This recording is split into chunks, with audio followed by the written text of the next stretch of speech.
Hello students, आदिक्षम commerce academy में आप सभी का स्वागत है।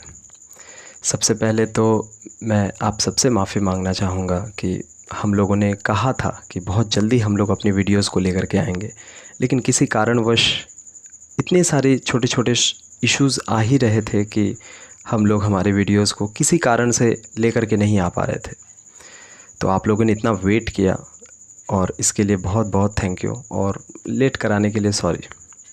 लेकिन अब हम लोग आ चुके हैं, अब हम लोग कहीं नहीं जा रहे हैं। हमारी सारी वीडियोस एक एक करके हमारी वेस्ट बंगाल बोर्ड की जो भी सिलेबस है, दैट इज़ 2023 और 24 की पूरी सिलेबस हम लोग यहाँ पर कवर करेंगे।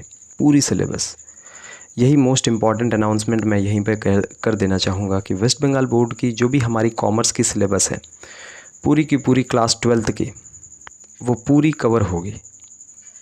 कॉमर्स में अकाउंटेंसी, कॉस्ट एंड टैक्सेशन, उसके बाद बिज़नेस स्टडीज़ एंड इकोनॉमिक्स, ये चारों सब्जेक्ट की पूरी सिलेबस यहाँ पर कवर होने जा रही है।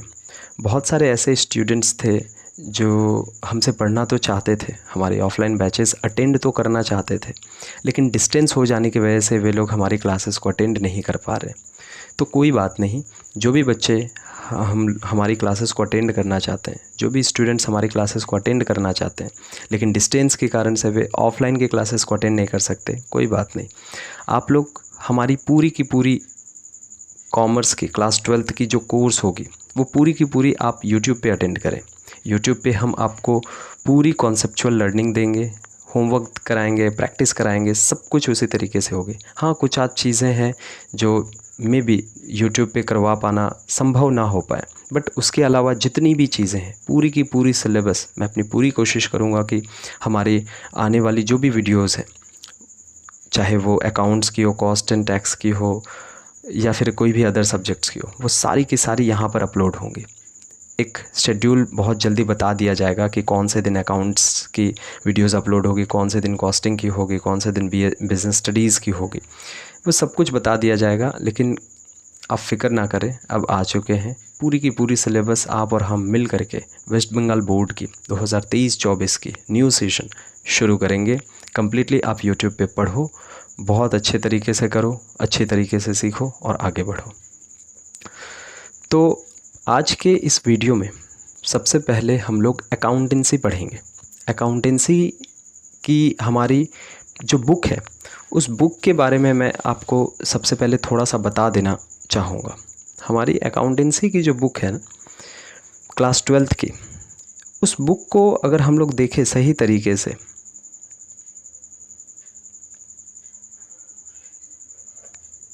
तो इस बुक को 3 भागों में बांटा गया है। अगर मैं अपने हिसाब से देखूं, हालांकि ये 2 पार्ट्स हैं, बट मेरे हिसाब से ये बुक जो है 3 पार्ट्स में डिवाइडेड है।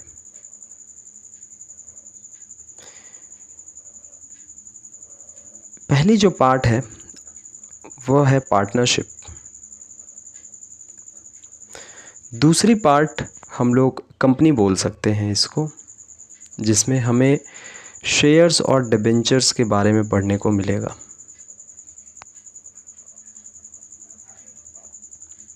ओके, और जो तीसरी पार्ट है वह है फाइनेंशियल स्टेटमेंट से रिलेटेड,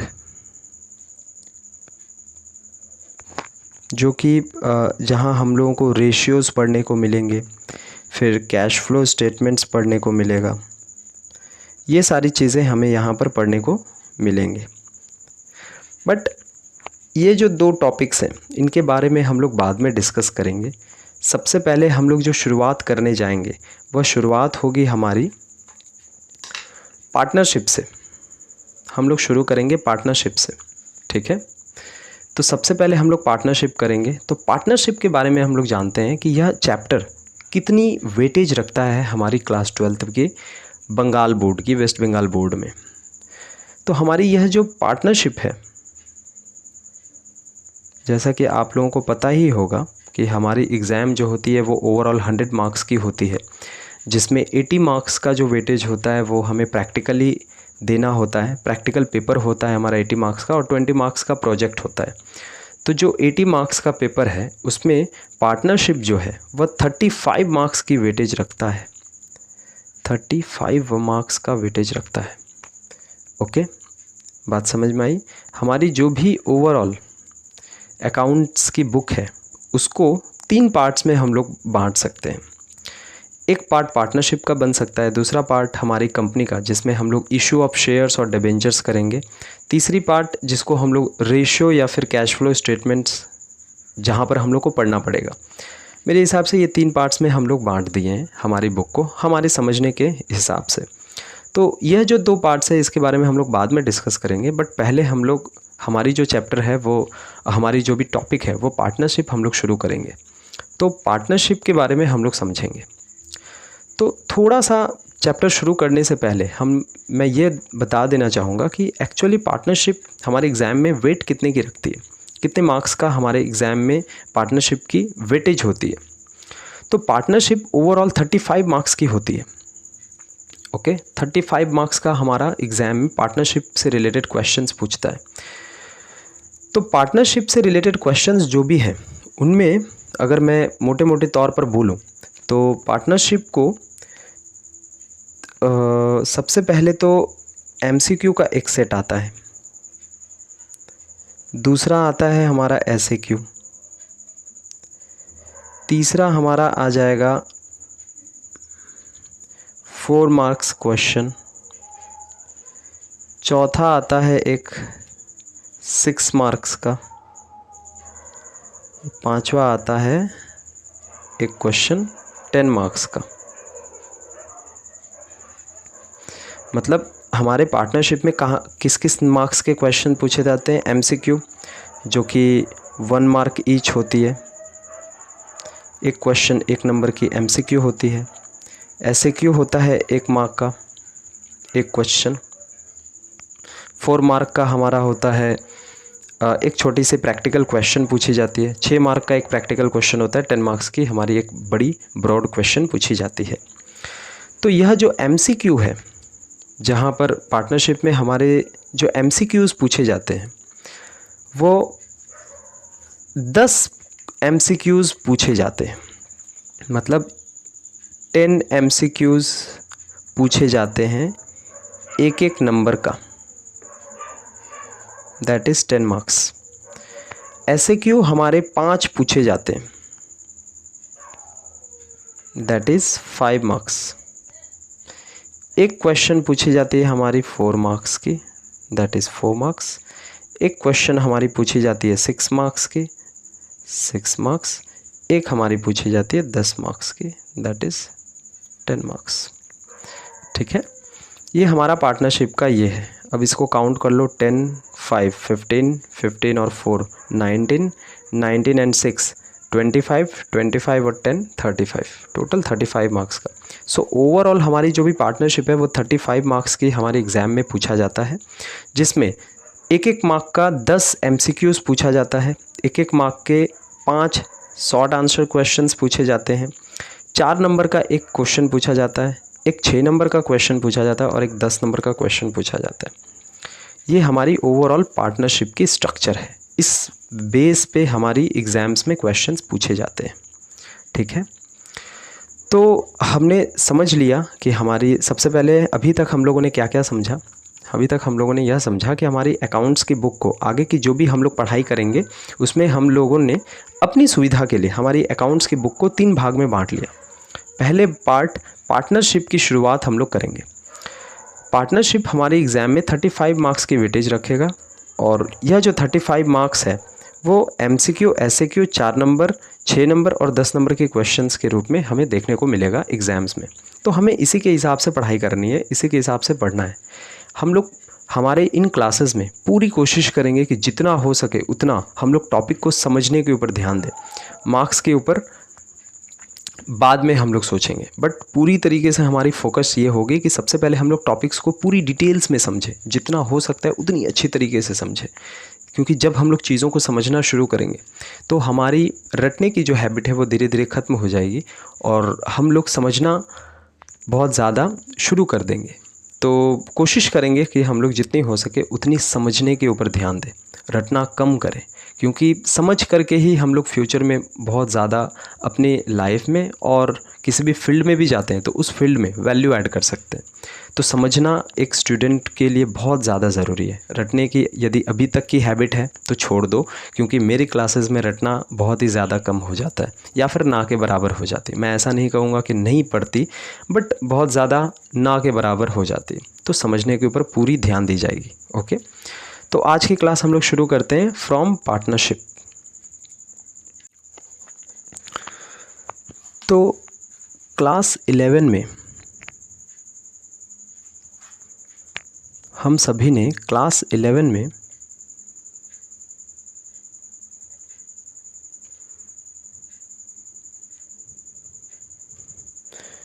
बिजनेस स्टडीज़ में सोल प्रोप्राइटरशिप के बारे में पढ़ा था।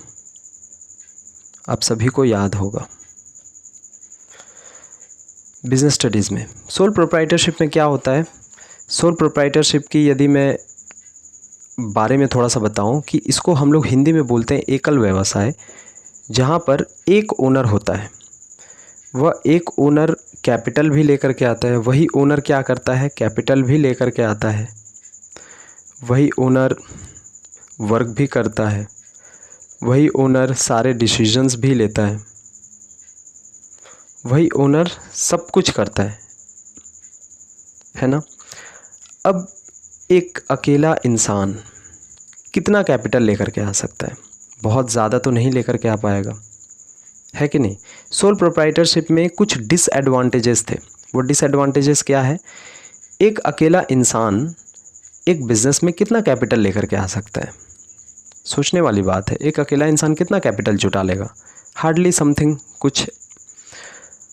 अब एक अकेला इंसान को सारे डिसीजंस भी लेने हैं, सारा काम भी करना है, सारा डिसीजंस भी लेना है। अब एक अकेला इंसान हो सकता है कि वो प्रोडक्ट बनाने में बहुत ही अच्छा है, लेकिन मार्केटिंग में उसकी एक्सपर्टीज़ नहीं है। उसके बाद सेल्स डिपार्टमेंट में उसको कोई नॉलेज नहीं है। हो सकता है उसको कस्टमर रिलेशनशिप मैनेजमेंट में भी कोई एक्सपर्टीज़ नहीं है। तो उस सिचुएशन पे वो बहुत सारे सेक्टर्स से रिलेटेड डिसीजंस भी नहीं ले पाता। तो सोल प्रोप्राइटरशिप की यदि मैं डिसएडवांटेजेस के बारे में कहूँ तो दो सबसे बड़े डिसएडवांटेजेस क्या हैं कि हालांकि बहुत सारे डिसएडवांटेजेस हैं, बट सबसे बड़ी डिसएडवांटेज क्या है? अकेला इंसान होता है, और अकेला इंसान कितना कैपेबल हो सकता है? तो अकेला इंसान सारे काम नहीं कर सकता, और अकेला इंसान मल्टी टैलेंटेड बहुत ज़्यादा स्किल लेकर के नहीं हो सकता है। क्योंकि एक कंपनी में यदि देखा जाए so there are a lot of departments, बहुत सारे डिपार्टमेंट्स होते हैं। प्रोडक्ट डिपार्टमेंट होती है, सेल्स डिपार्टमेंट होता है, मार्केटिंग डिपार्टमेंट होता है, एचआर डिपार्टमेंट होता है, इसके अलावा brand management department, R&D department, customer relationship management, there are so many departments होते हैं। अब वहाँ पर इतने सारे डिपार्टमेंट्स होते हैं, तो क्या एक जो ओनर है या फिर CEO है वो क्या उन सारे डिपार्टमेंट्स में एक्सपर्ट हो सकता है? बहुत ही ज़्यादा कम चांसेस होते हैं कि वो सारा काम खुद संभाल सके। समझ में आया? उसी तरीके से सोल प्रोप्राइटरशिप में भी यदि एक ओनर होता है तो क्या वो सारे काम कर सकता है? नहीं कर सकता। डिफरेंट हो सकता है कि डिफरेंट डिपार्टमेंट के काम के बारे में उसको कोई आइडिया ना हो, कोई भी आइडिया ना हो। उसी तरीके से सोल प्रोप्राइटरशिप में एक अकेला इंसान होता है तो वो कितना कैपिटल लगा सकता है? हार्डली समथिंग कुछ लगा लेगा। तो इसी सोल प्रोप्राइटरशिप की कुछ डिसएडवांटेजेस हैं, कुछ डिसएडवांटेजेस थी जिसके कारण से पार्टनरशिप बिजनेस का उद्भव हुआ। इन सोल प्रोप्राइटरशिप की डिसएडवांटेजेस के कारण से पार्टनरशिप बिजनेस का उद्भव हुआ। अब पार्टनरशिप बिजनेस की क्या विशेषताएं हैं या फिर क्या फीचर्स जिसको आप बोल सकते हो, पार्टनरशिप बिजनेस की क्या फीचर्स हैं या फिर क्या विशेषताएं हैं? तो पार्टनरशिप बिजनेस की जो सबसे बड़ी फीचर्स है वो ये है कि यहाँ पर आपको जो कैपिटल है वो ज़्यादा मिल जाता है। आपको जो भी कैपिटल है वो ज़्यादा मिल जाता है। क्यों? क्योंकि पार्टनरशिप बिजनेस यानी कि दो या दो से अधिक लोग होंगे। यहाँ पर एक अकेला इंसान कैपिटल लगाता था, यहाँ पर दो या दो से अधिक लोग कैपिटल लगा रहे हैं, तो कैपिटल आपको ज़्यादा मिल जाता है। उसके बाद हो सकता है कि एक जो पार्टनर है वो टेक डिपार्टमेंट से है, उसको टेक्नोलॉजी की बहुत ज़्यादा नॉलेज है, वो front end back and web development, उसके बाद डेटाबेस मैनेजमेंट, ये सारी चीज़ें हैकिंग, एथिकल हैकिंग, बहुत सारी चीज़ें जो भी टेक डिपार्टमेंट की चीज़ें होती हैं, डिफरेंट डिफरेंट काइंड्स ऑफ जो भी चीज़ें होती हैं, वो सब कुछ को वो आराम से समझ पाता है। तो एक मान लो पार्टनर है टेक डिपार्टमेंट से, एक पार्टनर है मान लेते हैं मे बी प्रोडक्ट डिपार्टमेंट से, एक पार्टनर है मार्केटिंग डिपार्टमेंट से। तो ये तीनों पार्टनर मिल करके कुछ बेहतरीन कर सकते हैं, जो कि यहाँ पर एक सिंगल ओनर के पास उतनी सारी कैपेसिटी, उतनी सारी कैपेबिलिटीज़ का होना हार्डली होना, मतलब उतनी ज़्यादा हम बोल सकते हैं चांसेस बहुत ही ज़्यादा कम होते हैं कि एक इंसान में उतनी सारी कैपेबिलिटीज़ हो। लेकिन पार्टनरशिप में क्या हो सकती है कि 3 पार्टनर्स हैं, तीनों अलग अलग फील्ड से आए हैं अपनी कैपेसिटी को लेकर के और मिल करके किसी बिज़नेस को बना रहे हैं। तो यहाँ पर जो क्या होती है, हमारी जो भी कैपेबिलिटी है वो भी बहुत ज़्यादा बढ़ती हुई देखने को मिलती है हमारी इस पार्टनरशिप के बिज़नेस में, क्योंकि सारे पार्टनर्स डिफरेंट डिफरेंट फील्ड से आ रहे होते हैं। उसके बाद हमारी इसी पार्टनरशिप बिज़नेस में क्या होता है, सबसे बड़ी और चीज़ कि जैसे कि सोल प्रोप्राइटरशिप बिज़नेस में पूरा का पूरा रिस्क इस अकेले इंसान को लेना पड़ता था। अभी यहाँ पर रिस्क भी जो है वो भी डिस्ट्रीब्यूट हो चुका है, सारे पार्टनर्स में डिस्ट्रीब्यूट हो चुका है। तो सोल प्रोप्राइटरशिप की कुछ डिसएडवांटेजेस थी जिसके कारण से पार्टनरशिप बिज़नेस का जन्म हुआ। ठीक है, पार्टनरशिप बिज़नेस का जन्म कैसे हुआ? सबसे पहले एक ही इंसान व्यवसाय करता था, लेकिन एकल व्यवसाय में कई सारे डिसएडवांटेजेस थे। क्या डिसएडवांटेज था? क्योंकि अकेला इंसान था, अकेले इंसान कितना कैपिटल लाएगा? तो लेकिन पार्टनरशिप में क्या हो गया, बहुत सारे पार्टनर साथ आए तो बहुत ज़्यादा कैपिटल की जुगाड़ हो गई। उसी तरीके से सोल प्रोप्राइटरशिप में सारे डिसीजंस एक इंसान को लेने होते थे और हो सकता है कि वो हर एक फील्ड में एक्सपर्ट ना हो। लेकिन यहाँ पर पार्टनरशिप में क्या होता है कि वो जो पार्टनर्स हैं वो डिफरेंट फील्ड से आ रहे हैं, सो अपनी अपनी एक्सपर्टीज़ लेकर के आते हैं, जिसके कारण से एक बिज़नेस को और बहुत बड़ा किया जा सकता है। ठीक है, सोल प्रोप्राइटरशिप में रिस्क जो है वो जिस तरीके से प्रॉफिट एक इंसान लेता था, तो जो भी लॉस होता है वो भी एक इंसान लेता है। तो यहाँ पर जो है लॉस जो है वो डिस्ट्रीब्यूट हो जाता है, प्रॉफिट भी डिस्ट्रीब्यूट होती है बट लॉस भी डिस्ट्रीब्यूट हो जाता है। तो इसी के सोल प्रोप्राइटरशिप की कुछ डिसएडवांटेजेस के कारण हमारे यहाँ पार्टनरशिप का उद्भव होता है। ठीक है, तो धीरे धीरे हम लोग पार्टनरशिप की चैप्टर के अंदर घुसते चले जा रहे हैं। अब हम लोग पार्टनरशिप को और डिटेल में समझेंगे। हमारी इस थ्योरी के पार्ट को बहुत सारे बच्चे स्किप करने के बारे में सोचेंगे, बट ये गलती नहीं करना। अकाउंटेंसी में यदि आपको 100 आउट ऑफ 100 लेकर के आनी है, तो हर साल के पिछले 2015 से लेकर के 2023 तक के पेपर्स को यदि मैं एनालिसिस करूं, तो हर साल के पेपर में कुछ ऐसे एमसीक्यूज़ देखे गए हैं जो कम्प्लीटली कॉन्सेप्चुअल बेस हैं।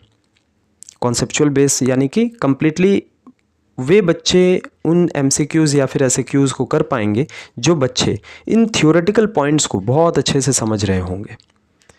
आपके पास ऑप्शंस है, या तो इन चीज़ों को आप समझ जाओ, समझने में आपको इंटरेस्ट आ जाए तो बहुत बड़ी आपके लिए सक्सेस है, या तो आप इन चीज़ों को समझ जाओ, या तो फिर आपको बाद में रटना पड़ेगा और रटने का कोई फ़ायदा है नहीं। क्यों? क्योंकि आज रटोगे कल भूलोगे। अच्छा है समझ जाओ, समझने को लेकर के इंटरेस्ट लेकर के आओ। तो ये जो थ्योरेटिकल एस्पेक्ट है ये बहुत ज़्यादा इम्पॉर्टेंट है आपके लिए, क्योंकि यहाँ से कॉन्सेप्चुअल बेसिस से आपको एमसीक्यूज़ पूछे जाते हैं और हर साल ये हम बोल सकते हैं कि ये कॉन्सेप्चुअल बेस के एमसीक्यूज़ हर साल देखे जाते हैं। यदि कोई बच्चा 100 लेकर के आ रहा है तो समझ जाओ कि वो बच्चे ने कॉन्सेप्ट्स के ऊपर तैयारी करी है, उसने इस थ्योरेटिकल पॉइंट पर बहुत ज़्यादा ध्यान दिया है। तो आप इस पार्ट को बिल्कुल स्किप ना करें, आप इसको आराम से देखें, समझें।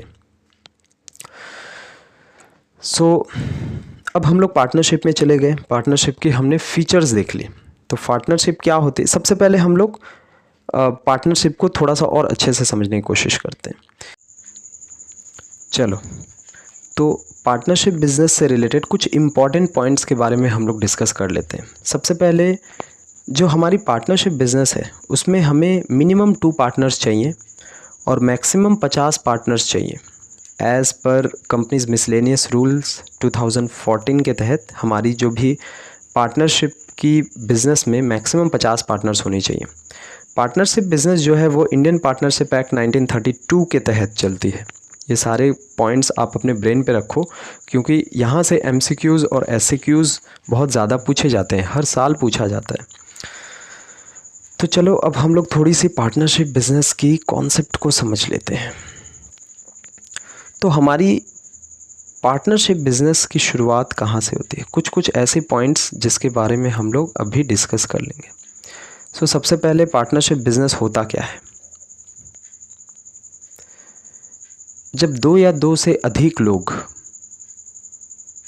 किसी लीगल व्यवसाय, किसी लीगल बिजनेस को करने के बारे में सोचते हैं और उसके प्रॉफिट को आपस में बांटने के बारे में सोचते हैं, तो पार्टनरशिप बिजनेस कहलाता है। पार्टनरशिप बिजनेस क्या है, जब 2 या 2 से अधिक लोग मिल करके किसी लीगल बिजनेस की शुरुआत करते हैं। चरस गांजे का बिज़नेस नहीं कर रहे हैं, कोई लीगल बिज़नेस कर रहे हैं और उस बिज़नेस की प्रॉफिट को आपस में बांटने के बारे में डिसीज़न लेते हैं, तो ऐसा बिज़नेस हमें पार्टनरशिप बिज़नेस कहलाता है हमारा। ठीक है, तो इस पार्टनरशिप बिज़नेस को जो भी लोग कर रहे होते हैं वे लोग आपस में पार्टनर्स कहलाते हैं। जैसे कि सपोज़ मान लेते हैं A एंड B, 2 लोग एक साथ आए और एक साथ आ करके इन्होंने कहा कि चलो चलो हम लोग कोई एक लीगल बिज़नेस करते हैं। ठीक है, ये लोग एक साथ आए और बोले कि चलो हम लोग कोई लीगल बिज़नेस शुरू करते हैं। लीगल बिज़नेस कुछ भी हो सकता है ये लोग पानी पूरी की दुकान खोल रहे हैं, हो सकता है ये लोग मोमो की दुकान खोल रहे हैं, वहाँ मोमो को देखे उनसे इंस्पायर हो गए और मोमो की दुकान खोल रहे हैं। हो सकता है ये लोग कुछ और की दुकान खोल रहे हैं, कोई लीगल बिज़नेस कर रहे हैं। चरस गांजा, ड्रग्स, हेरोइन, ये सारी चीज़ों की बिज़नेस नहीं कर रहे हैं, कोई लीगल बिज़नेस कर रहे हैं। तो A और B एक साथ आए, कोई लीगल बिज़नेस कर रहे हैं और उसके प्रॉफिट को आपस में बांट ले रहे हैं, इसे हम लोग पार्टनरशिप बिज़नेस कहेंगे। तो A और B यह जो बिज़नेस कर रहे हैं, तो A और B को क्या कहा जाएगा, आपस में पार्टनर्स कहा जाएगा। ठीक है, तो A और B ने मिल करके जो भी बिज़नेस का निर्माण किया, मान लेते हैं इन दोनों ने जो बिज़नेस का निर्माण किया उसका नाम है A एंड बी वेंचर। ठीक है, ये नाम मान लेते हैं उन्होंने रखा है। तो उनका जो बिज़नेस का नाम है वह है A एंड B वेंचर। इसको हम लोग फर्म कहते हैं। ठीक है, इसको हम लोग फर्म कहते हैं। तो यहाँ से हमने क्या क्या समझ लिया, पार्टनरशिप बिज़नेस क्या है, जब 2 या 2 से अधिक लोग मिल करके किसी लीगल बिज़नेस को करते हैं और उसके प्रॉफिट्स को आपस में बांट लेते हैं, वह हमारी पार्टनरशिप बिज़नेस कहलाती है। और जो भी लोग इस बिज़नेस को करते हैं उन्हें हम लोग पार्टनर्स कहते हैं। तो A और B यहाँ पर पार्टनर्स हैं। तो इन्होंने जिस भी बिज़नेस को किया उस बिज़नेस का कोई ना कोई तो नाम रखा होगा, जैसे नाम है A एंड B वेंचर, तो यही फर्म कहलाता है। जिस तरीके से आपने सुना होगा कि रिलायंस इंडस्ट्रीज़ एक कंपनी है, उसी तरीके से पार्टनरशिप बिज़नेस को हम लोग एक फ़र्म कहते हैं। रिलायंस इंडस्ट्रीज़ के बारे में आपने सुना है, वह क्या है, वह एक कंपनी है। उसी तरीके से पार्टनरशिप जो बिज़नेस है वो क्या है, एक फ़र्म है। ठीक है, पार्टनरशिप फ़र्म है, बस इतना हम लोग कह सकते हैं। चलो अब हम लोग देखते हैं कि ये पार्टनरशिप बिज़नेस एक्चुअली बनता कैसे है, मतलब कैसे एक पार्टनरशिप बिज़नेस बनता है, इसके बारे में हम लोग देखेंगे। मान लेते हैं A और B जो पार्टनर्स हैं ये एक अच्छे दोस्त हैं, ये दोनों अच्छे दोस्त हैं, आपस में बहुत दिनों से जान पहचान की है। तो एक दिन ये लोग सड़क किनारे बैठे हैं, बैठ कर के बोल रहे हैं कि यार घर से भी जूते पड़ रहे हैं, चलो कुछ काम कर लेते हैं, चलो कुछ हम दोनों मिल कर के करते हैं। तो B ने कहा ठीक है भाई, मेरे पास एक आइडिया है, चलो मिल करके हम लोग एक मोमो की दुकान खोल लेते हैं। तो A ने कहा कि हाँ ठीक है, चलो मोमो की दुकान खोल लेते हैं। तो फिर इन लोगों ने सोचा कि यार ठीक है, मोमो की दुकान खोलने के लिए हमें कैपिटल लाना होगा। तो इन्होंने डिसाइड किया कि चलो ठीक है, हम लोग मिल करके कुछ पैसे लगाते हैं। मोमो की दुकान खोलने के लिए तो हम लोग को कुछ पैसे तो चाहिए ना, पैसे चाहिए यानी कि कैपिटल चाहिए। तो इन लोगों ने डिसाइड किया कि ठीक है, चलो हम लोग मिल करके 10-10 हज़ार रुपये कैपिटल लगाते हैं और जो भी प्रॉफिट होगा उस प्रॉफिट को हम लोग आपस में बांट लेंगे, प्रॉफिट को शेयर कर लेंगे। शेयर हो सकता है इन लोगों ने डिसाइड किया कि 50% करके वो लोग प्रॉफिट बांट लेंगे। तो अभी तक ये लोग जो भी कुछ बोल रहे हैं उसके बाद इन्होंने क्या किया, अपना बिज़नेस शुरू कर लिया होगा, ठीक है।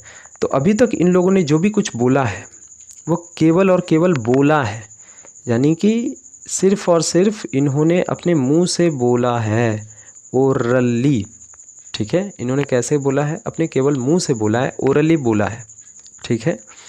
अब इसी चीज़ को यदि वे एक कागज़ के टुकड़े पर लिख दे, इसी चीज़ को यदि वे एक कागज़ के टुकड़े पर लिख दे तो इसको हम लोग रिटन एग्रीमेंट कहते हैं।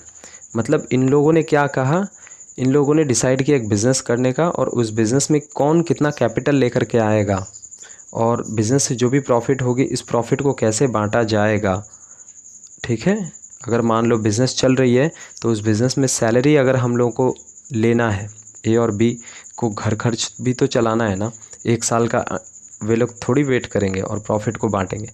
तो वे लोग क्या करेंगे कि थोड़े थोड़े पैसे सैलरी के रूप में भी निकालते चलेंगे। तो ये सारी बातें अभी तक ए और बी के मध्य ओरली ही हो रही थी, यानी कि ये सारी बातें ही थी। तो इन बातों की जो भी संबंध है, मतलब इन लोगों ने जो भी बातों बातों में डिसीजन ले लिया, तो वह डिसीजन क्या है, ओरल एग्रीमेंट है, ठीक है। लेकिन वही बातों को यदि वे लोग एक कागज़ के टुकड़े पर लिख दे कि कौन कितना कैपिटल लाएगा, कौन कितना प्रॉफिट शेयर बांटेगा, कौन कितना सैलरी लेगा, यही सारी चीज़ें यदि वे लोग एक कागज़ के टुकड़े पर लिख दे तो इस चीज़ को हम लोग रिटन एग्रीमेंट कहते हैं। इस चीज़ को हम लोग रिटन एग्रीमेंट कहते हैं। और यही पार्टनरशिप की लैंग्वेज में पार्टनरशिप डिड कहलाता है। पार्टनरशिप डिड, ठीक है। तो यहाँ से क्वेश्चन बनता है कि पार्टनरशिप डिड एक्चुअली होता क्या है। Partnership deed is nothing but a written agreement among the partners. जितने भी पार्टनर्स होंगे उन पार्टनर्स के बीच एक रिटन एग्रीमेंट है, ठीक है। तो इस पार्टनरशिप डिड में एक्चुअली होता क्या है, पार्टनरशिप डिड में कई सारी चीज़ें होती हैं कि जो भी पार्टनर्स आ रहे हैं वो कितना का कैपिटल लेकर के आ रहे हैं। अगर मान लो वे लोग सैलरी ले रहे हैं तो कितने रुपए का सैलरी ले रहे हैं, जो भी पार्टनरशिप बिज़नेस में प्रॉफिट होगा उस प्रॉफिट को वे लोग कैसे बांटेंगे, ये सारी बहुत सारी चीज़ें इसमें लिखी हुई होती है, जो कि हम लोग आगे आने वाले लेक्चर्स में धीरे धीरे देखेंगे। अगर एक ही लेक्चर में पूरा का पूरा थ्योरी करवा दिया जाए तो फिर क्लास आप समझोगे कि यार ये हम बिज़नेस स्टडीज़ की क्लास में आ गए, लॉ की क्लास में आ गए, या फिर अकाउंट्स की क्लास में। तो थ्योरी भी कवर करेंगे हम लोग और धीरे धीरे करके हुए अकाउंट्स जो भी प्रैक्टिकल क्वेश्चन है वो भी कवर करते चले जाएंगे। ओके, तो यहाँ तक हमें समझ में आ गया, क्या समझ में आया कि पार्टनरशिप क्या होती है। Partnership is nothing but a partnership business क्या है। पार्टनरशिप बिजनेस जब दो या दो से अधिक लोग मिल करके किसी लीगल बिजनेस को करते हैं, प्रॉफिट शेयर को आपस में बांट लेते हैं, वो पार्टनरशिप बिजनेस कहलाता है। जो भी पर्सन्स ये बिज़नेस करते हैं वे पार्टनर्स कहलाते हैं, और जिस बिज़नेस का निर्माण करते हैं उस बिज़नेस को हम लोग पार्टनरशिप फर्म कहते हैं। ओके, तो ये पार्टनर्स जो भी डिसाइड करते हैं आपस में, यदि वो जो डिसाइड करने का मतलब क्या, कौन कितना कैपिटल लेके आएगा, सैलरी कितना लेगा, प्रॉफिट को कैसे बांटेगा, यही सारी चीज़ें यदि वे लोग डिसीजन ओरली करते हैं तो वो ओरल एग्रीमेंट कहलाता है। और यही सारी चीज़ें अगर वो कागज़ के टुकड़े पर लिख देते हैं तो इसे हम लोग पार्टनरशिप डिड कहते हैं, रिटन एग्रीमेंट कहते हैं। ये पार्टनरशिप डिड का होना बहुत ज़्यादा ज़रूरी माना जाता है। ये पार्टनरशिप डिड का होना बहुत ज़्यादा ज़रूरी माना जाता है। क्यों? क्योंकि हो सकता है कल ये जो ए बोलेगा कि जो भी प्रॉफिट है उस प्रॉफिट में से तो 80% हिस्सा मैं लूँगा, 20% तुम्हें दूंगा, बी को दूंगा। तो बी वहाँ पर बोलेगा अरे यार ये कैसे, तुमने तो, हम लोगों ने तो मिल करके डिसीजन लिया था ना 50-50 करके लेंगे या फिर 60-40 लेंगे, कुछ भी, तो तुम आज हमें क्यों ऐसा बोल रहे हो। तो उस सिचुएशन पे अगर मान लो बी ए के ऊपर केस भी करना चाहता है तो वो कोर्ट के पास जाएगा, बट कोर्ट के पास तो हमें पता है कि कागज़ के टुकड़े, मतलब हमने बहुत ही पुरानी डायलॉग तो सुनी होगी, कोर्ट गवाहों पर काम करता है, ऐसा है कुछ, मतलब दस्तावेज होने चाहिए, बट उन दोनों के बीच तो ओरल एग्रीमेंट हुआ है, कुछ तो है ही नहीं। तो इसीलिए माना जाता है कि रिटन एग्रीमेंट कर लो कि इन फ्यूचर अगर मान लो आप में कोई भी कॉन्फ्लिक्ट्स आती हैं तो ये जो रिटन एग्रीमेंट है, पार्टनरशिप डिड है, यह बचाएगा एक दूसरे को, या फिर किसी और अगेंस्ट, थर्ड पार्टी के अगेंस्ट में भी ये काम करेगा। इसीलिए रिटन एग्रीमेंट का होना बहुत ज़्यादा ज़रूरी माना जाता है। ओके, चलो अब हम लोग देखते हैं कि ये पार्टनरशिप बिज़नेस एक्चुअली बनता कैसे है, मतलब कैसे एक पार्टनरशिप बिज़नेस बनता है, इसके बारे में हम लोग देखेंगे। मान लेते हैं ए और बी जो पार्टनर्स हैं ये एक अच्छे दोस्त हैं, ये दोनों अच्छे दोस्त हैं, आपस में बहुत दिनों से जान पहचान की है। तो एक दिन ये लोग सड़क किनारे बैठे हैं, बैठ कर के बोल रहे हैं कि यार घर से भी जूते पड़ रहे हैं, चलो कुछ काम कर लेते हैं, चलो कुछ हम दोनों मिल कर के करते हैं। तो बी ने कहा ठीक है भाई, मेरे पास एक आइडिया है, चलो मिल कर के हम लोग एक मोमो की दुकान खोल लेते हैं। तो ए ने कहा कि हाँ ठीक है, चलो मोमो की दुकान खोल लेते हैं। तो फिर इन लोगों ने सोचा कि यार ठीक है, मोमो की दुकान खोलने के लिए हमें कैपिटल लाना होगा। तो इन्होंने डिसाइड किया कि चलो ठीक है, हम लोग मिल कर के कुछ पैसे लगाते हैं। मोमो की दुकान खोलने के लिए तो हम लोग को कुछ पैसे तो चाहिए ना, पैसे चाहिए यानी कि कैपिटल चाहिए। तो इन लोगों ने डिसाइड किया कि ठीक है, चलो हम लोग मिल कर के 10-10 हज़ार रुपये कैपिटल लगाते हैं, और जो भी प्रॉफिट होगा उस प्रॉफिट को हम लोग आपस में बांट लेंगे, प्रॉफिट को शेयर कर लेंगे। शेयर हो सकता है, इन लोगों ने डिसाइड किया कि 50% करके वो लोग प्रॉफिट बांट लेंगे। तो अभी तक ये लोग जो भी कुछ बोल रहे हैं, उसके बाद इन्होंने क्या किया, अपना बिज़नेस शुरू कर लिया होगा, ठीक है। तो अभी तक इन लोगों ने जो भी कुछ बोला है वो केवल और केवल बोला है, यानी कि सिर्फ़ और सिर्फ इन्होंने अपने मुंह से बोला है, ओरली, ठीक है। इन्होंने कैसे बोला है, अपने केवल मुंह से बोला है, ओरली बोला है, ठीक है। अब इसी चीज़ को यदि वे एक कागज़ के टुकड़े पर लिख दे, इसी चीज़ को यदि वे एक कागज़ के टुकड़े पर लिख दे तो इसको हम लोग रिटन एग्रीमेंट कहते हैं। मतलब इन लोगों ने क्या कहा, इन लोगों ने डिसाइड किया एक बिज़नेस करने का, और उस बिज़नेस में कौन कितना कैपिटल लेकर के आएगा, और बिज़नेस से जो भी प्रॉफिट होगी इस प्रॉफिट को कैसे बांटा जाएगा, ठीक है। अगर मान लो बिज़नेस चल रही है तो उस बिज़नेस में सैलरी अगर हम लोगों को लेना है, ए और बी को घर खर्च भी तो चलाना है ना, एक साल का वे लोग थोड़ी वेट करेंगे और प्रॉफिट को बांटेंगे। तो वे लोग क्या करेंगे कि थोड़े थोड़े पैसे सैलरी के रूप में भी निकालते चलेंगे। तो ये सारी बातें अभी तक ए और बी के मध्य ओरली ही हो रही थी, यानी कि ये सारी बातें ही थी। तो इन बातों की जो भी संबंध है, मतलब इन लोगों ने जो भी बातों बातों में डिसीजन ले लिया, तो वह डिसीजन क्या है, ओरल एग्रीमेंट है, ठीक है। लेकिन वही बातों को यदि वे लोग एक कागज़ के टुकड़े पर लिख दे कि कौन कितना कैपिटल लाएगा, कौन कितना प्रॉफिट शेयर बांटेगा, कौन कितना सैलरी लेगा, यही सारी चीज़ें यदि वे लोग एक कागज़ के टुकड़े पर लिख दे तो इस चीज़ को हम लोग रिटन एग्रीमेंट कहते हैं। इस चीज़ को हम लोग रिटन एग्रीमेंट कहते हैं। और यही पार्टनरशिप की लैंग्वेज में पार्टनरशिप डिड कहलाता है,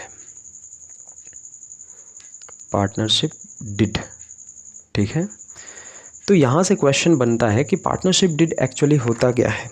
partnership deed is nothing but a written agreement among the partners. जितने भी पार्टनर्स होंगे उन पार्टनर्स के बीच एक रिटन एग्रीमेंट है, ठीक है।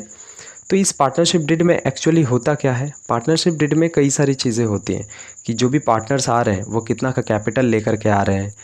अगर मान लो वे लोग सैलरी ले रहे हैं तो कितने रुपए का सैलरी ले रहे हैं, जो भी पार्टनरशिप बिज़नेस में प्रॉफिट होगा उस प्रॉफिट को वे लोग कैसे बांटेंगे, ये सारी बहुत सारी चीज़ें इसमें लिखी हुई होती है, जो कि हम लोग आगे आने वाले लेक्चर्स में धीरे धीरे देखेंगे।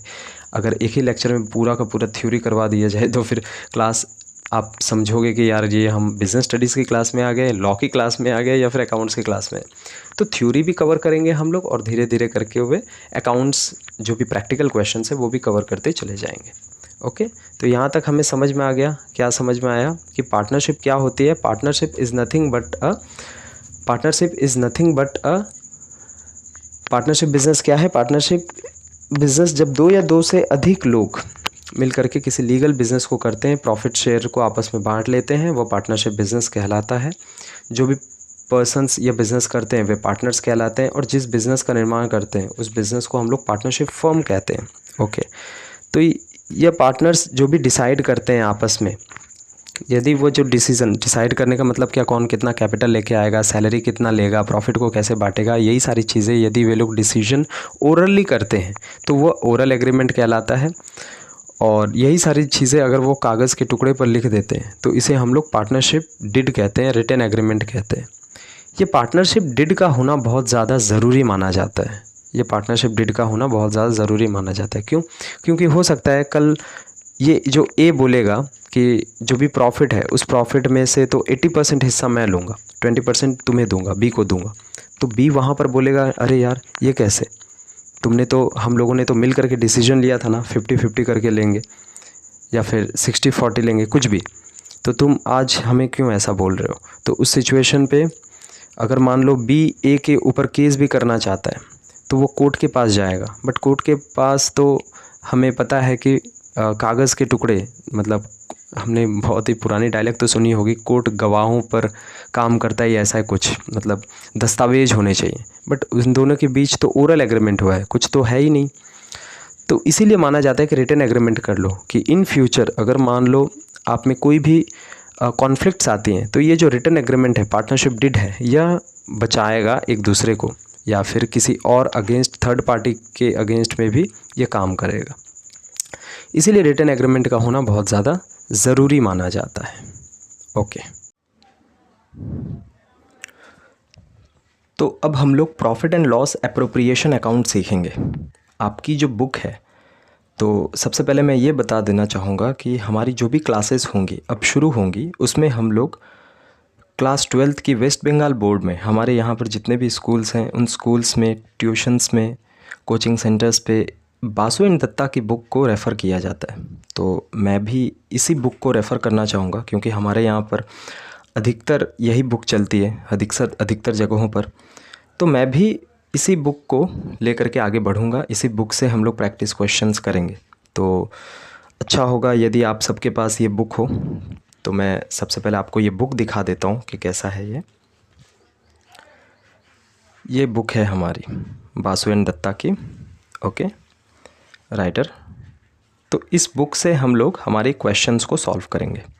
जो भी होमवर्क का मैं क्वेश्चंस दूंगा वो इस बुक से होगी, आपको इस बुक से सॉल्व करनी है। नहीं तो आप यदि कोई और बुक प्रेफर करते हैं तो हमारे यहाँ पर अधिकतर बच्चे इसी बुक को प्रेफर करते हैं, तो इसीलिए मैंने सोचा कि इसी बुक से हम लोग पढ़ाई शुरू करें। ठीक है, तो आप ये बुक ले सकते हैं।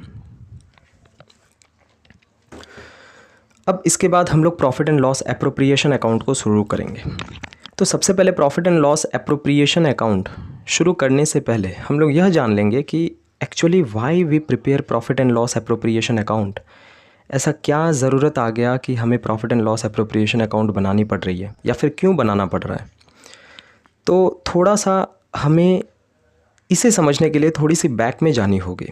आपने क्लास 11 में फाइनल अकाउंट पढ़ा था, आप सबको पता होगा फाइनल अकाउंट में हम लोगों ने trading account, profit and loss account and balance sheet बनाई थी।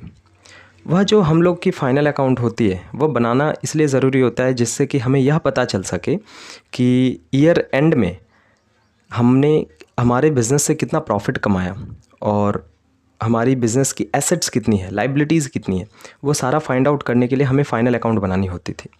तो क्लास 11 में हमने जो फाइनल अकाउंट बनाया था वो हमने बनाया था सोल प्रोप्राइटरशिप बिज़नेस का। सोल प्रोप्राइटरशिप बिज़नेस की हमने फाइनल अकाउंट बनाई थी क्लास 11 में, जिसमें हमने trading account, profit and loss account and balance sheet, ये तीनों स्टेटमेंट्स बनाई थी। तो जब हम लोगों को पार्टनरशिप बिज़नेस का फाइनल अकाउंट बनाने के लिए बोला जाए तो उसकी भी फाइनल अकाउंट हम लोग उसी तरीके से बनाते हैं। पहले ट्रेडिंग बनाएंगे, फिर पीएल बनाएंगे, फिर बैलेंस शीट बनाएंगे।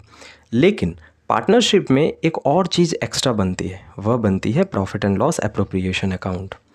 ठीक है, मैं थोड़ा सा आपको याद दिला दूंगा कि क्लास 11 में एक्चुअली हम लोग कर क्या रहे थे। यह देखो, क्लास 11 में हम लोग फाइनल अकाउंट जो बनाते थे, ये बनाते थे हम लोग सोल प्रोप्राइटर का। किसका बनाते थे? हम लोग सोल प्रोप्राइटर का बनाते थे। मतलब एक अकेला इंसान जो बिज़नेस चला रहा होता है उसका हम लोग फाइनल अकाउंट बनाते थे, जिसमें हम लोग trading account, profit and loss account और बैलेंस शीट बनाते थे। इसी के बीच में मतलब इसी में जब हम लोगों को बोला जाए कि फ़ाइनल अकाउंट बनाओ किसी पार्टनरशिप बिजनेस का, तो हम लोग फाइनल अकाउंट कैसे बनाएंगे? सिंपल है, उसमें भी हम लोग को ट्रेडिंग अकाउंट बनानी पड़ेगी, पीएल बनाना पड़ेगा और बैलेंस शीट बनानी पड़ेगी। लेकिन जब हम लोग पार्टनरशिप बिजनेस करते हैं तो पार्टनरशिप बिजनेस में हमें इन तीनों के अलावा एक और अकाउंट को बनाने की आवश्यकता पड़ती है। वह होती है profit and loss appropriation account. वह होती है हमारी profit and loss appropriation account. Trading बनाई, उसके बाद हमने पीएल अकाउंट बनाया, पीएल अकाउंट के बाद हमें profit and loss appropriation account बनाना होता है, उसके बाद हमें बैलेंस शीट बनानी होती है। ठीक है, तो अब ये profit and loss appropriation account कैसी दिखती है? Profit and loss appropriation account की जो फॉर्मेट होती है वो कुछ इस प्रकार से होती है। ठीक है, जहाँ पर हम लोग सबसे पहले ऊपर in the books of profit and loss appropriation account for the year ended, in the books of जितने भी पार्टनर्स होंगे या फिर उनकी जो भी फर्म का नाम होगा वह यहाँ पर हम लोग लिखेंगे profit and loss appropriation account, and then for the year ended, जो भी ईयर की एंड होगी उस डेट को यहाँ पर पुट करेंगे। यह एक अकाउंट होता है, इसीलिए इसके इस साइड पे डेबिट और इस साइड पे क्रेडिट लिखा जाता है। Particulars amount rupees, particulars amount rupees.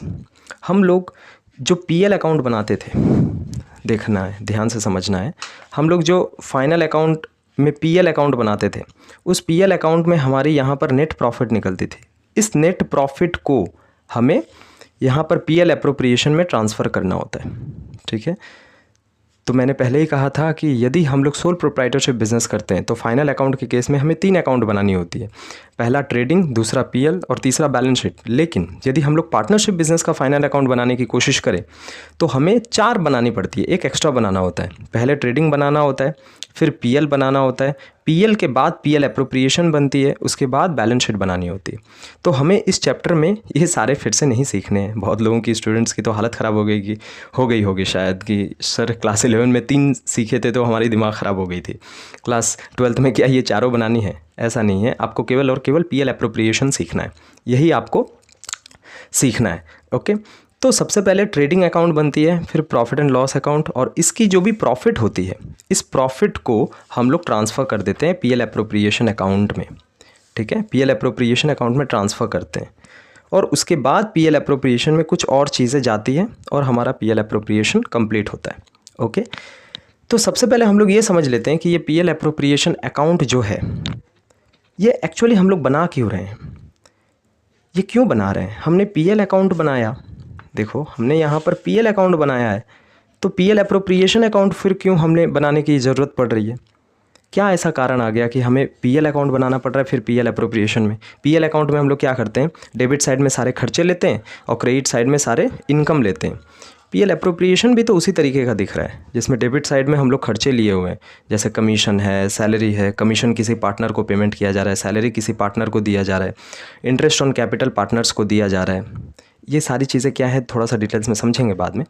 और क्रेडिट साइड में देखो इंटरेस्ट ऑन ड्राइंग एक इनकम है।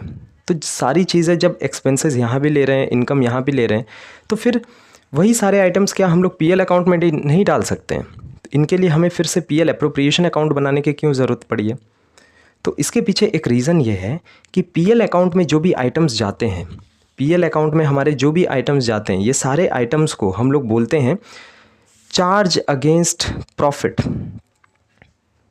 क्या बोलेंगे? Charge against profit.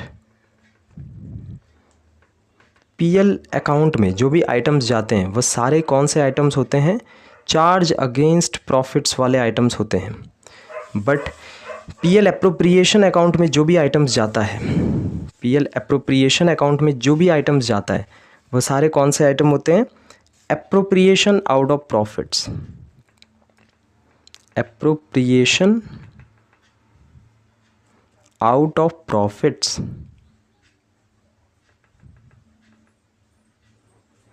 अब इसका क्या अर्थ हो गया? Charge against profit and appropriation out of profits.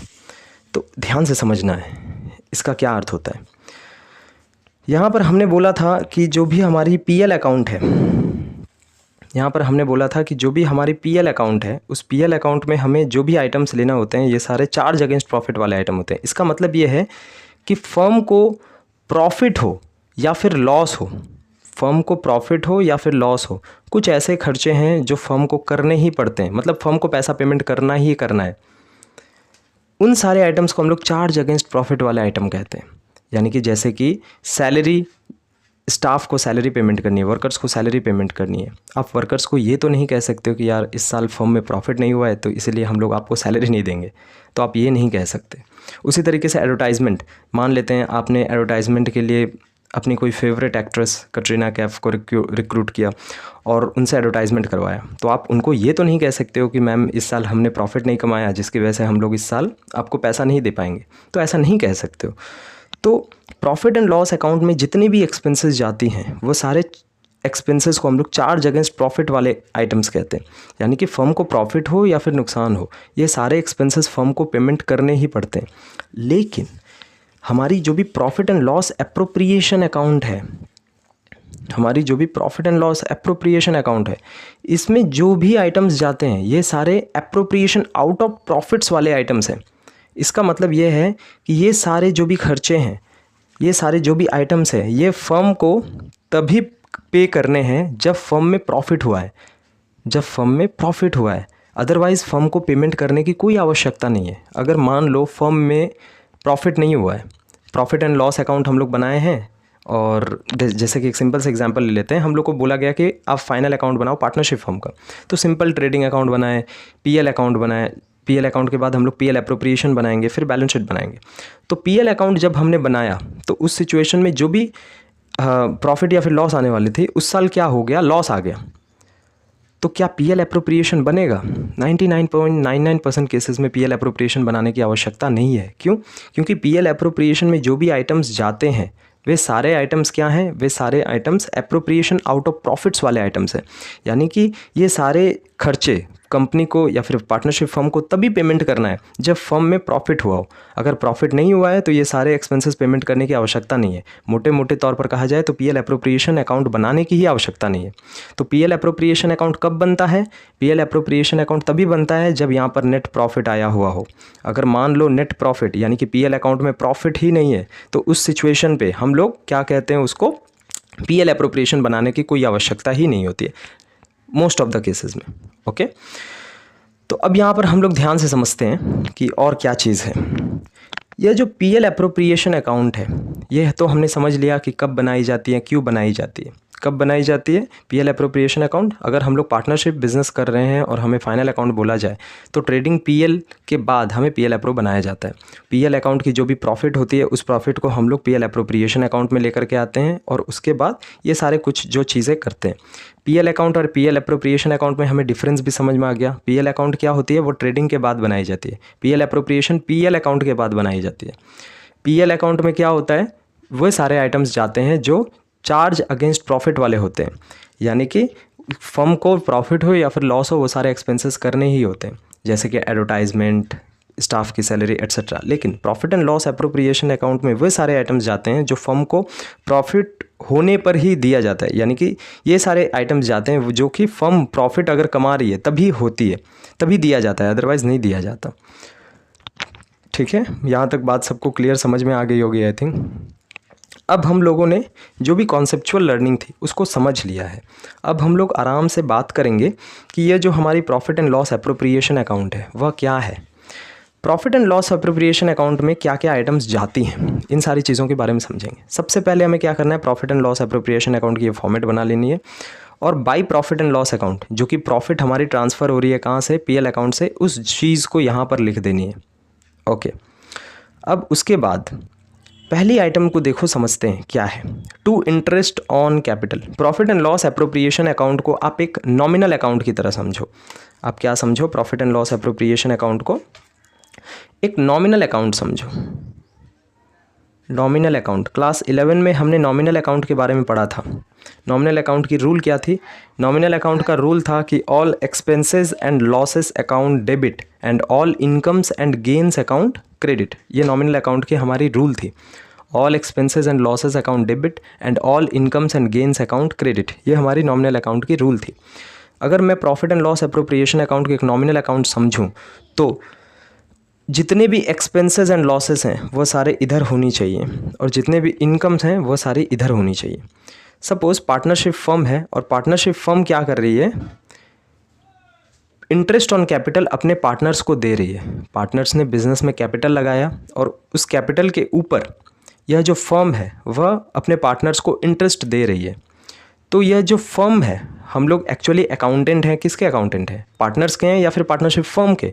Partnership firm के हैं, हम लोग बिजनेस के हैं। जो पीएल अप्रूव बनता है वो किसका बनता है? वो बिजनेस का बनता है। तो बिजनेस में पार्टनर्स ने पैसा लगाया, बिजनेस में यदि पार्टनर्स ने पैसा लगाया तो उस कैपिटल के ऊपर, जिसको हम लोग कैपिटल कहते हैं, उस कैपिटल के ऊपर हमें इंटरेस्ट देना होगा, यानी कि बिजनेस को इंटरेस्ट देना होगा पार्टनर्स को। तो बिजनेस के लिए वह इंटरेस्ट क्या होगी? एक एक्सपेंस है, इसीलिए इंटरेस्ट ऑन कैपिटल को डेबिट साइड में लिखा जाता है। पार्टनर्स को सैलरी पेमेंट करना है, यहाँ पर जो भी आइटम्स जाती हैं वो सारी पार्टनर्स वाली आइटम जाती है, ठीक है। इंटरेस्ट ऑन कैपिटल किसको? पार्टनर को। टू सैलरी किसको? टू सैलरी किसको दिया जाएगा? वह भी दिया जाएगा पार्टनर्स को, ओके। तो यहाँ पर जो भी आइटम्स जाती है वो पार्टनर्स को दी जाती है। तो पार्टनर्स को सैलरी देना वह भी फर्म के लिए एक एक्सपेंस है, तो वो भी डेबिट साइड में गई। Nominal account all expenses and losses account debit, debit. Commission जो है वो भी डेबिट में गया, क्योंकि कमीशन देना है पार्टनर्स को, वो भी एक प्रकार की एक्सपेंस है। उसके बाद कुछ अमाउंट प्रॉफिट का रख दिया जाता है, जिसको हम लोग रिजर्व में ट्रांसफ़र कर देते हैं, तो उस अमाउंट को भी इधर लिया जाता है। क्यों? क्योंकि ये हमारी अल्टीमेटली प्रॉफिट को कम कर रहा होता है। प्रॉफिट को कम करना है यानी कि एक डेबिट की ओर जाना, क्योंकि प्रॉफिट क्या होती है? क्रेडिट होती है। तो प्रॉफिट को कम करना डेबिट में जाने की तरह बराबर है। ये रूल्स हैं अकाउंट्स के। अब उसके बाद क्रेडिट साइड में आ जाओ। क्रेडिट साइड में हमारा क्या है? By interest on drawings. By interest on drawings, इसका क्या मतलब है? पार्टनर्स ने बिजनेस से पैसा लिया, ड्राइंग्स करी, पार्टनर्स ने बिजनेस से पैसा निकाला, जिसको ड्राइंग्स कहते हैं। अब पार्टनर्स उस ड्राइंग्स के ऊपर फर्म को इंटरेस्ट देंगे। पैसा अगर पार्टनर्स बिजनेस में लगा रहे हैं, उसके बदले उनको इंटरेस्ट मिलता है, जिसको इंटरेस्ट ऑन कैपिटल कहते हैं। यह इंटरेस्ट कौन देगा? फर्म देगी। फर्म के लिए क्या है? ये एक्सपेंस है, इसीलिए इसको डेबिट में लिखा गया। लेकिन पार्टनर्स ने बिजनेस से पैसा निकाला तो यह पार्टनर्स इसके ऊपर क्या करेंगे? इसके ऊपर इंटरेस्ट देंगे। इंटरेस्ट देंगे तो लेगा कौन? फर्म लेगा। फर्म के लिए क्या है? ये एक इनकम है, इसीलिए इंटरेस्ट ऑन ड्राइंग्स को हम लोग क्रेडिट साइड लिखते हैं, ओके। तो हमने ये पीएल अप्रोप्रिएशन अकाउंट समझ लिया। पीएल अप्रोप्रिएशन अकाउंट क्या होता है? पार्टनर्स, पीएल अप्रोप्रिएशन अकाउंट एक नॉमिनल अकाउंट है जिसमें जितने भी एक्सपेंसेस एंड लॉसेस हैं सबको डेबिट किया जाता है, इनकम्स एंड गेन्स को क्रेडिट किया जाता है। पीएल अप्रोप्रिएशन अकाउंट में सबसे पहले हम लोग प्रॉफिट एंड लॉस अकाउंट की प्रॉफिट को यहाँ ट्रांसफ़र करेंगे। पीएल अप्रोप्रिएशन अकाउंट तभी बनता है जब प्रॉफिट होती है। मैक्सिमम केसेस में जब प्रॉफिट होती है तभी बनाया जाता है, अदरवाइज़ नहीं दिया जाता है। क्योंकि profit and loss appropriation account में जो भी आइटम्स जाते हैं उन्हें हम लोग अप्रोप्रिएशन आउट ऑफ प्रॉफिट्स वाले आइटम्स कहते हैं। Profit and loss appropriation account में यह जो आइटम है इसको हम लोग क्या बोलते हैं? Net profit. यानी कि जो पीएल अकाउंट से आया है इसको हम लोग नेट प्रॉफिट कहते हैं। इन टर्म्स को आप ध्यान से सुनना। मैंने यहाँ पर जो भी चीज़ें डिस्कस करी हैं, आई एम श्योर कि यहाँ से एमसीक्यूज़ पूछे जाते हैं। आप लोग स्किप करने के बारे में भले ही सोच रहे होगे, बट ये जो पार्टनरशिप की जो फर्स्ट लेक्चर है ये मोस्ट इंपॉर्टेंट है। मुझे पता है कि कई सारी जगहों पर ये पहले लेक्चर को पढ़ाया ही नहीं जाता है, स्किप कर दिया जाता है, बट ये बहुत इंपॉर्टेंट है।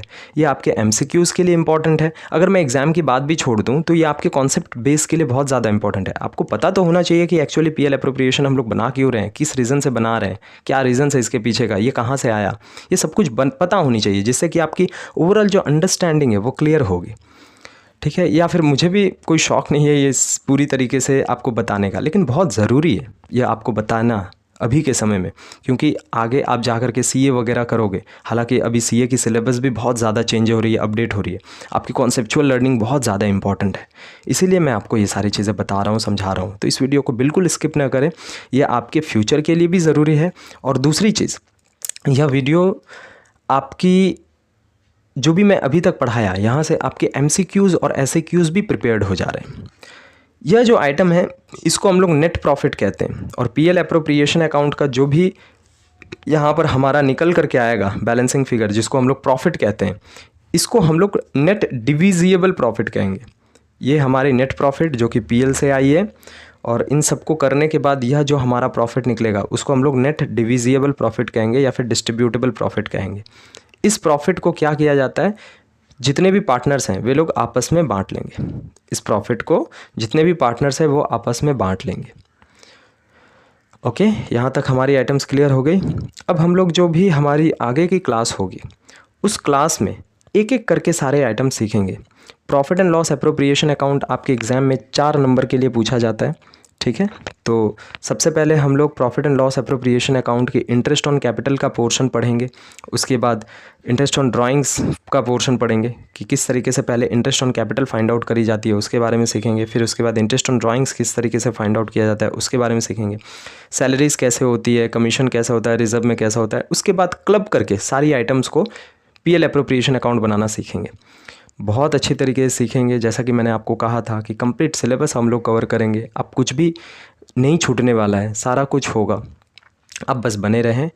इस वीडियो से रिलेटेड जो भी अपडेटेड है, मतलब इसके बाद की जो भी वीडियोस आएंगी, कब आएंगी, कहाँ आएंगी, बहुत जल्दी एक शेड्यूल बनाया जाएगा। और economics, accountancy, business studies and costing and taxation, ये चारों सब्जेक्ट्स जो कि हमारे यहाँ पर बहुत ज़्यादा फेमस है, तो इन चारों सब्जेक्ट्स के जो भी लेक्चर्स हैं वो 1 बाय 1 आपको पूरी की पूरी कंप्लीट सिलेबस आपको मिलेगी यहाँ पर। सो कहीं पर भी जाने की ज़रूरत नहीं है। आराम से आप पढ़ो, सीखो और इन्जॉय करो हमारे वीडियोस को। आगे आने वाले जो भी लेक्चर होगी उस लेक्चर पे हम लोग इंटरेस्ट ऑन कैपिटल के टॉपिक को सीखेंगे। तब तक आप जो भी वीडियो है उसको आराम से देखें, सीखें, समझें। अगर मान लो कोई डाउट है तो हमें कमेंट बॉक्स पे कमेंट करना। जितनी जल्दी हो सके उतनी जल्दी मैं उस डाउट्स को क्लियर करवाने की कोशिश करूँगा। ओके, तो आने वाले क्लासेस में मिलते हैं। तब तक के लिए thank you so much. Bye bye, good night, take care. और जो भी कुछ बोलना है शायद अपने आप के लिए बोल लेना। ओके, हंसते रहना। Thank you.